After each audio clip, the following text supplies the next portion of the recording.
যে নিরাপত্তার কারণে এতদিন আসা সম্ভব হয়নি, এবার সেই নিরাপত্তা নিশ্চিত করার জন্য তারেক রহমানের আগমনে প্রস্তুতি চলছে। দীর্ঘ ১৭ বছরের নির্বাসিত জীবনের অবসান ঘটাতে তিনি আগামীকাল ২৫ ডিসেম্বর বাংলাদেশে পা রাখছেন। তার নিরাপত্তা ব্যবস্থায় কোনো প্রকার ঘাটতি রাখা হচ্ছে না। গাড়ি থেকে বাড়ি কিংবা সমাবেশ স্থল সবকিছুই মোড়ানো হচ্ছে কঠোর নিরাপত্তার চাদরে। তারেক রহমানের আসন থেকে বিমানবন্দর গুলশান পর্যন্ত রুটে বিপুল সংখ্যক পুলিশ মোতায়েন থাকবে।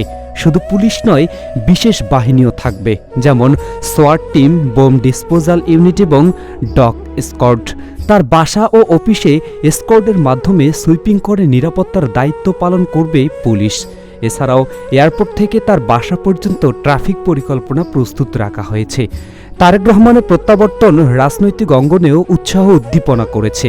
বিভিন্ন সূত্র থেকে আভাস পাওয়া যাচ্ছে বলে নেতাদের কথায় উঠে এসেছে। এছাড়াও নিরাপত্তা নিয়ে আলোচনা ও সতর্ক চলছে। দেশের পরিস্থিতি ভিন্ন দিকে যাচ্ছে।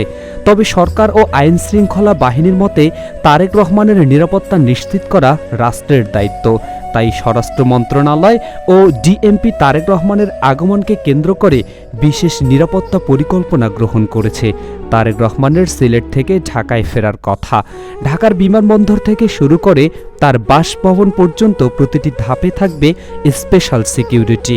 গুলশান অ্যাভিনিউতে ১৯৬ নম্বর বাসা এবং দলীয় কার্যালয়ে কঠোর নিরাপত্তা বলয় গড়ে তোলা হবে।